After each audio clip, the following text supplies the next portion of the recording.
Selamat datang.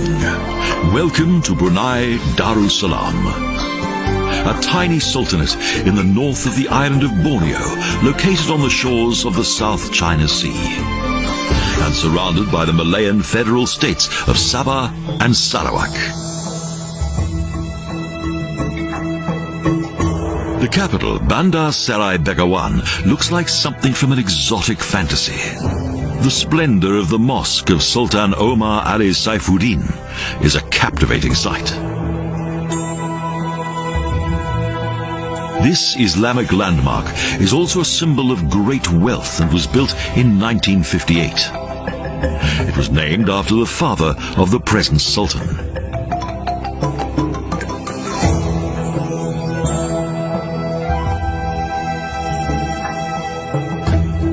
Snow-white Italian Carrara marble was used as a building material with granite from Shanghai. It commemorates the founder of modern Brunei.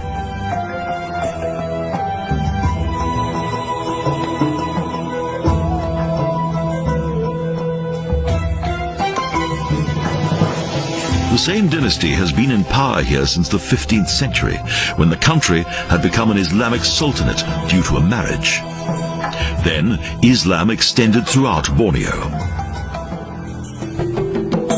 Although modern life has inevitably transformed this place, the commandments of Islam continue to be strictly observed.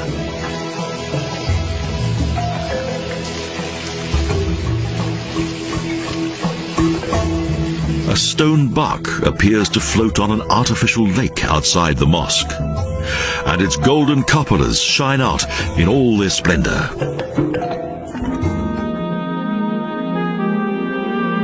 The prayer rooms in the interior possess an abundance of precious carpets from Belgium and Saudi Arabia, as well as chandeliers and glass from England.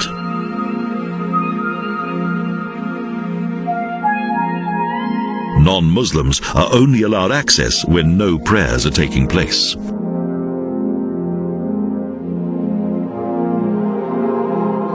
Today's Brunei is also known as Darussalam, meaning place of peace.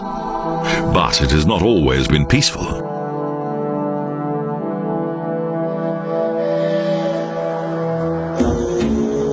The capital has always been here on the Brunei River.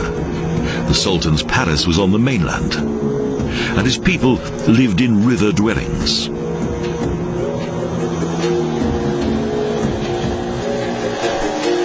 The enemy always attacked from across the river, whether pirates, the Portuguese, or the Spaniards. When Brunei became a mini-state, England became the dominant power here. England controlled Brunei as a protectorate from 1888, and the British governor resided on the banks of the river, between the old and the new city.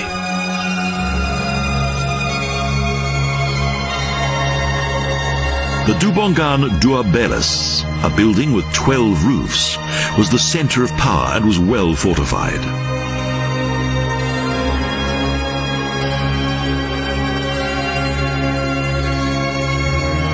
Behind this building was a garden with a luxurious swimming pool, plus, of course, some large cannons.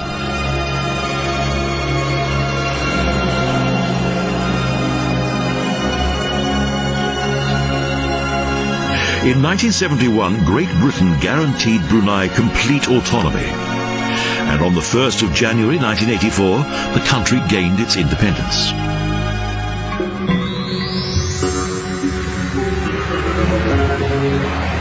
The air-conditioned exhibition rooms of the Brunei Museum feature various objects that date back to prehistoric times.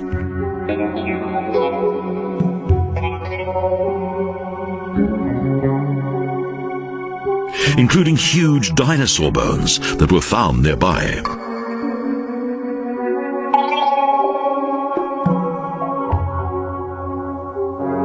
On the first floor, there is an ethnological collection that focuses on Malayan culture, with clothing and scenes of everyday life.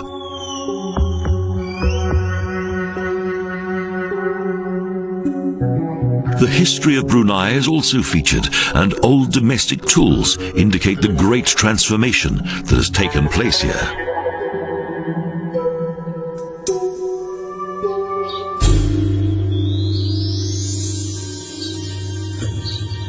Directly on the Brunei River, close to the old palace, is a tomb that contains the sarcophagus of Sultan Bulacar V.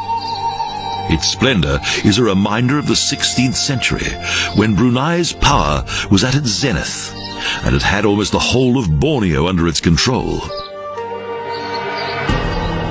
Amid the hilly river landscape are further tombs of the royal family, such as that of Sultan Sharif Ali.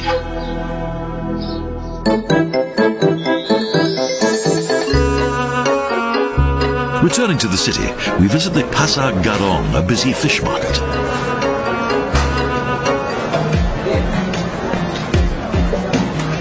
When the fresh catch has arrived, a huge variety of fish and seafood is appetizingly displayed on the stalls.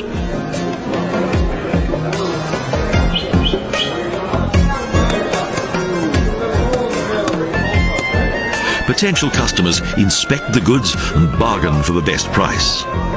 The sale agreed, the produce is skillfully prepared, ready for the table. Here the rivers and the sea are free from pollution, and there's an abundance of fish.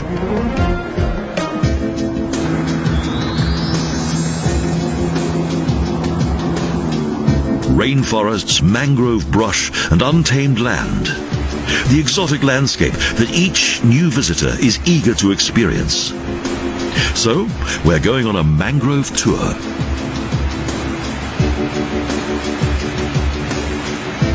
On a classic longboat powered by outboard motor, we travel on the Brunei River and are soon surrounded by mangrove brush.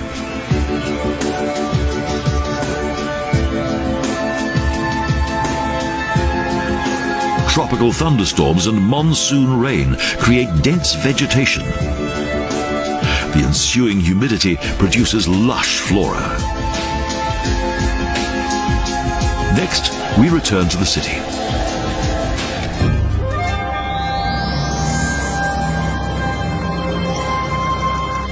On the 30th of December 1992, the Royal Regalia Museum was inaugurated by the Sultan.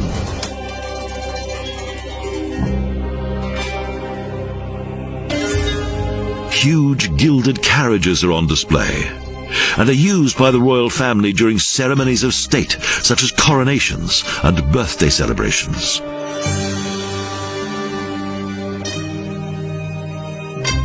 Fine armor, lances and colorful military sunshades are exhibited around the carriages.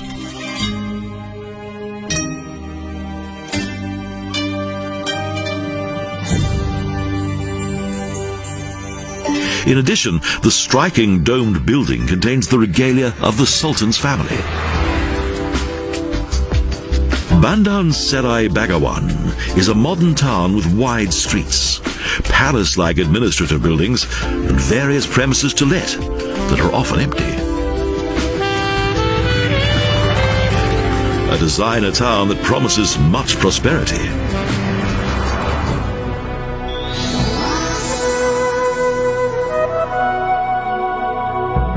Just like his father, Sultan Hassanil Bolkiah had a mosque built to commemorate the 25th anniversary of his rule.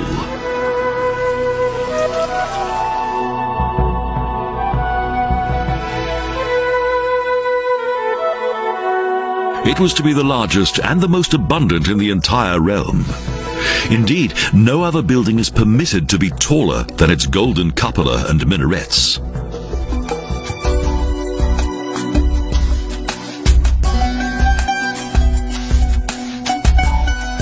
The architecture of the mosque and its slender minarets highlight a change in design. The surrounding water basins and fountains are truly impressive.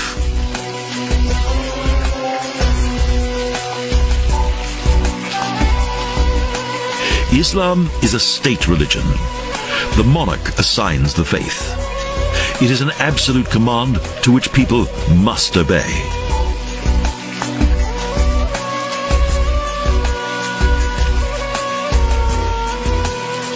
This contemporary mosque is open to everyone.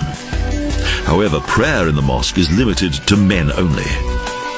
Women are not allowed to pray alongside men.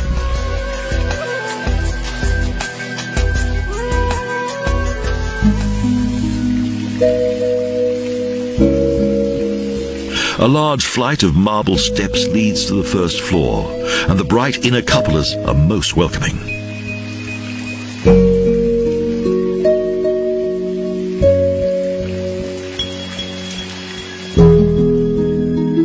Open arcades enclose the large prayer hall that is accessible from several directions. The main entrance is only used by the Sultan himself.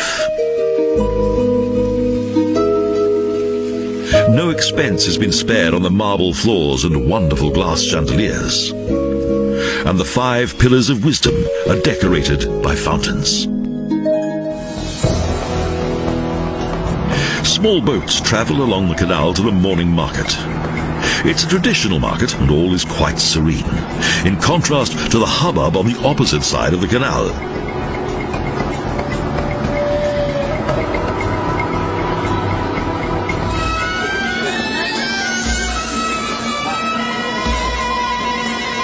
The Tamokinge market is known for its extensive variety of produce, and in common with markets throughout the Arab world, the spices are piled up sky high.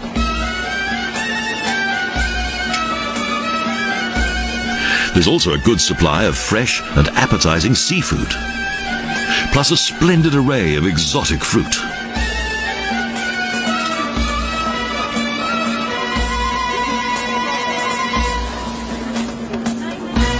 In former times, the market was used to exchange produce from the inland with produce from the coast.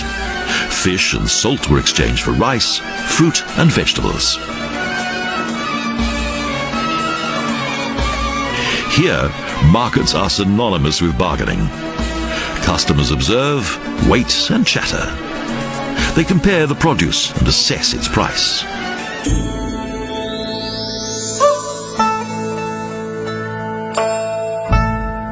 Nearby, an old red-painted Chinese temple catches the eye. It is the religious center of various minorities.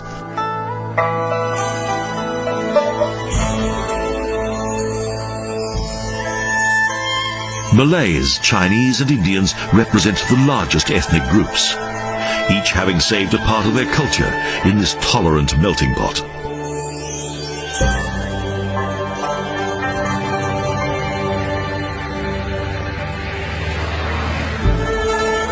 The Chinese were among the first immigrants to come here. The men and women of the Chinese Empire were known to be skillful in handling money, and so owned shops and numerous companies.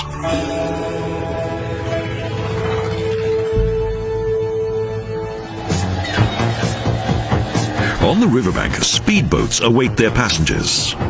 The boats travel to the remotest locations, and we're going to use one to travel to Bangar. The boatman steers the boat through the many branches of the river, and the water splashes wildly into the impenetrable mangrove brush. Suddenly, we arrive at the river harbour of Bangar. From here, we continue by car.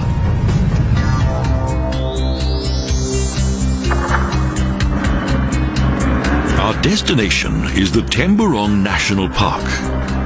It consists of tropical jungle that became a conservation area in 1991.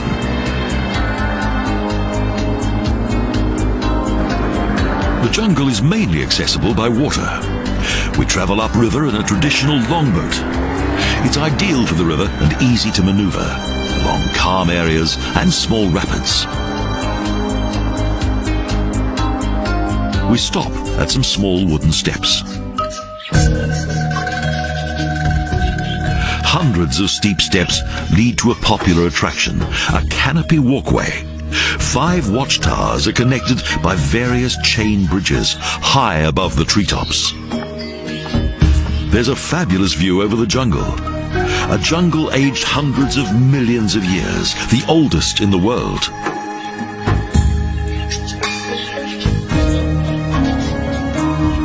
Back at the river, it's become quite busy. Several longboats are waiting to land their passengers.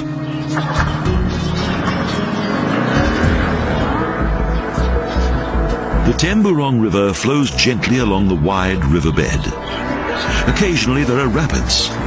It's a river of many moods. There are no crocodiles on the banks and no poisonous snakes in the water.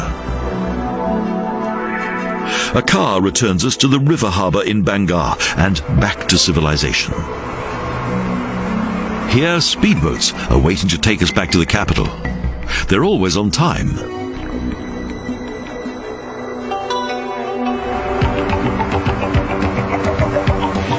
And again the water splashes out as the speedboat takes a bend.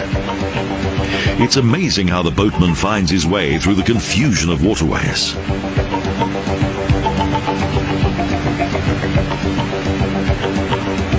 Soon the city appears.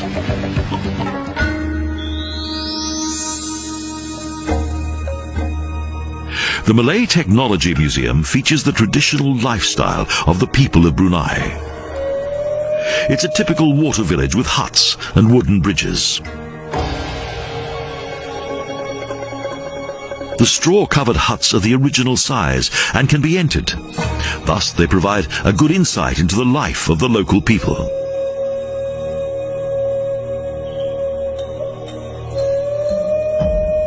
Various arts and crafts, such as metalwork and weaving, are on display. The ingenuity of the work is plain to see.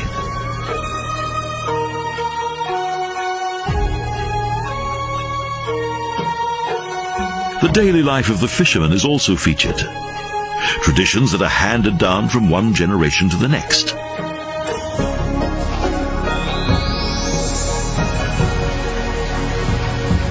In the central harbour, water taxis await their passengers. Long and beautifully painted boats made of Meranti wood. From here, we're taken to another world. At the junction of two muddy grey waterways of the Brunei River, there's an historic location, Kampung Aye, a water village.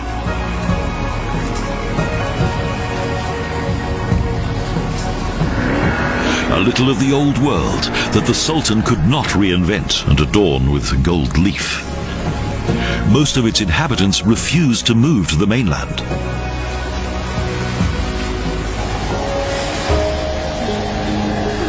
Each building and adjoining pathway is built on posts. Yet there is both an electricity and drinking water supply. But the humidity is almost unbearable.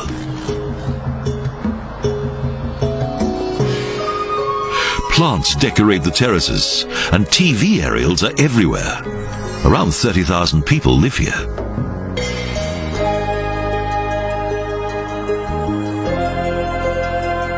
For those who inhabit this place, history is a living thing. Since the 16th century, this settlement, constructed on posts, has seen little change. A place of silence and contemplation. The interior of the buildings makes it easy to forget that the village is situated amid the Brunei River, which is rich in fish. Yet everything is balanced on posts.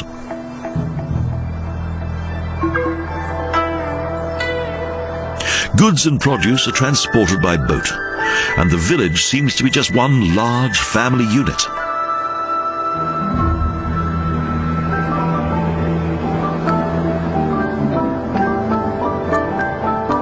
In addition to several small huts, there are also schools, mosques, a police station, post office, cigarette store and hospital. Everything is built on posts. Here in the old water village, time goes by at a tranquil pace. When returning to the mainland, it's easy to ask oneself, how long will this historic gem survive?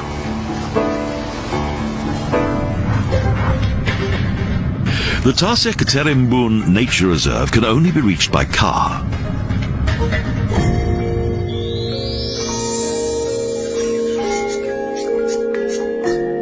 An idyllic landscape within the jungle. 500 meters long and 180 meters wide. This is the location of the largest lake in Brunei.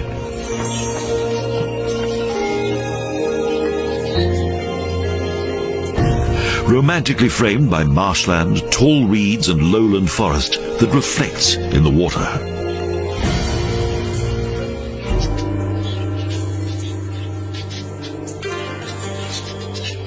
Around 500 years ago, the Dusan tribe settled on the banks of the lake, and their burial places are still worshipped at today.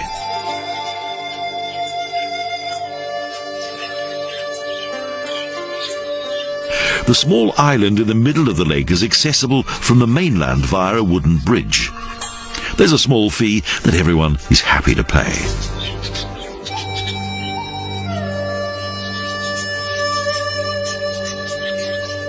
In view of all the wonderful nature here, it's quite easy to see how a legend can become reality. Imbun, the son of Chief Belite, was hunting in the jungle when he suddenly discovered that he had lost his bearings. Then he discovered the lake. Soon his tribe settled on its banks and was nourished by its rich supply of fish.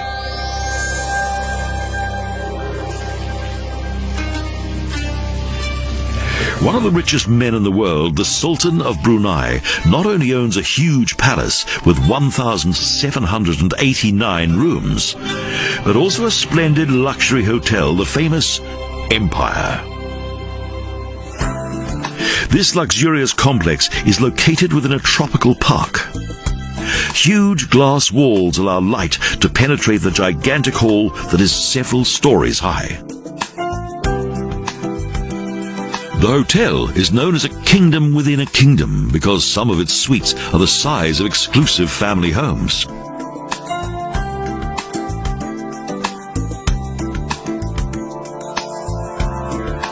Here, everything that is on display is exquisite and expensive. The luxurious suites contain several bedrooms and the most modern equipped bathrooms. The living rooms are almost overloaded with mahogany furniture and silk cloth decor.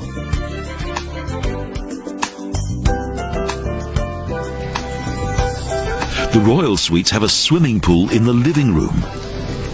The hotel is the ultimate of luxury.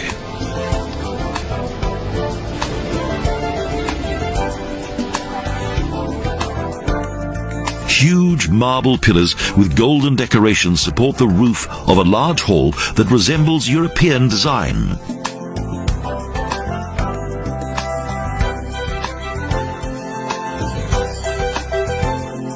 Several moving stairways connect the semi-open floors of the atrium in which the multicolored marble is at its most magnificent. This large pool landscape on the shores of the South China Sea has plenty of room for everyone. No hustle and bustle here, just pure, unadulterated pleasure.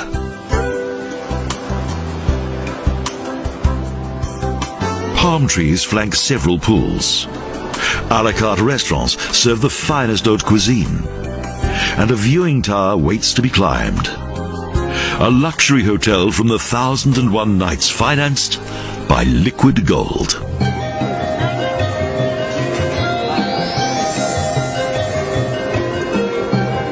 When the sun disappears beneath the horizon, the night market opens its doors. Wonderful aromas tempt visitors, and the appetizing display sets the senses on fire.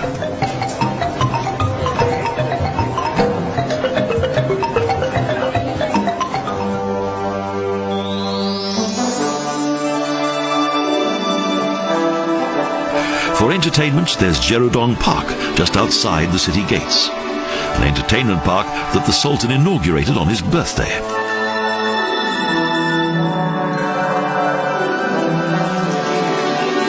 Each hour a music fountain comes to life, and various fountains move harmoniously to both music and lighting effects.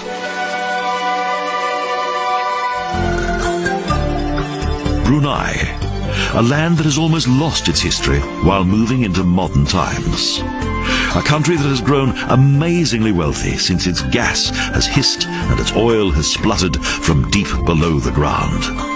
Liquid gold. Allah be praised.